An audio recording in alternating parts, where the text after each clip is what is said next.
తెలంగాణ రాష్ట్రంగా మన పిల్లలకు విద్యా ప్రవేశాల కోసం స్థానికతను నిర్ధారించడానికి నువ్వు స్వంతగా నిర్ణయం తీసుకునే అధికారం ఈరోజు తెలంగాణ రాష్ట్రానికి వచ్చింది. మన రాష్ట్రానికి ఉన్నది. దాన్ని మర్చిపోయి వీళ్ళు పాత ప్రెసిడెన్షియల్ ఆర్డర్లో ఉన్న ఒక పారాగ్రాఫ్ను పెట్టినరు, కింది తొలగించిండ్రు. అయితే whether presidential order is applying, మీరు యథావిధిగా ప్రెసిడెన్షియల్ ఆర్డర్లో గతంలో ఉన్నాయన్నీ పెట్టండి.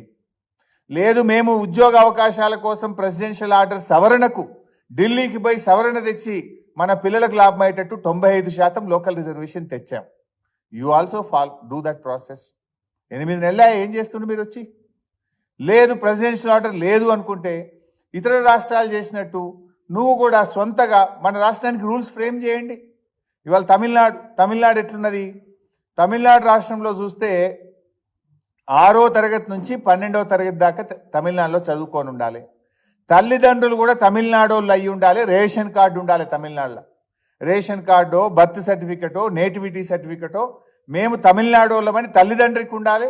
పిల్లలు కూడా 6 నుంచి 12 చదివితే వాళ్ళక్కడ MBBS సీటు దొరకడానికి వాళ్ళ అర్హత ఉన్నది.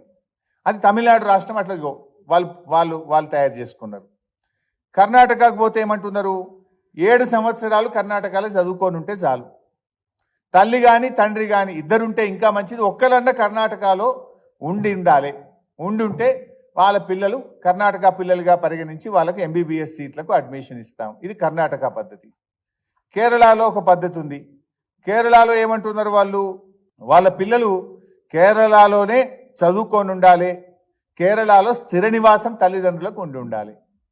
ఇతర రాష్ట్రాల ఉన్నతాధికారులు IASలు IPSలు కేరళకు వచ్చి వాళ్ళు ఉద్యోగం చేస్తే వాళ్ళ పిల్లల్ని కూడా కేరళ పిల్లల్లాగానే చూస్తాము అని కేరళ రాష్ట్రం కూడా తయారు చేసుకున్నది.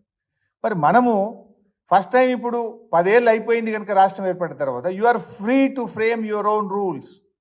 మీరు ఆ రూల్స్ ఫ్రేమ్ చేయకుండా ప్రెసిడెన్షియల్ ఆర్డర్లో ఒక పారాగ్రాఫ్ పెట్టి మిగతాయి తొలగించారు. దీనివల్ల అప్పుడేముండే 4 ఏళ్ళు ఇక్కడే చదువుకొని ఉండాలి, అది ఇంటర్మీడియట్ 9th 10th, లేదా గత 7 సంవత్సరాల్లో 4 ఏళ్ళు తెలంగాణలో చదివి ఉన్నా కూడా నువ్వు లోకల్గా ఎలిజిబిలిటీ అవకాశం ఉండేది. ఇవన్నీ గమనించాలి కదా. పోనీ PG అడ్మిషన్స్ రేపు మరి పీజీలో ఎట్లా? నువ్వు MBBSలో నీట్లో ఇతర పక్క రాష్ట్రంలో చదివి వస్తే నీ పీజీలో మన సీట్లు అసలు ఈ పిల్లలకి PGలో తెలంగాణలో చదువుకోవడానికి అర్హతనే కోల్పోతారు. ఇక MBBS బయట చదివితే తెలంగాణ పిల్లలు తెలంగాణలో PG చేయడానికి అర్హత కోల్పోతారు.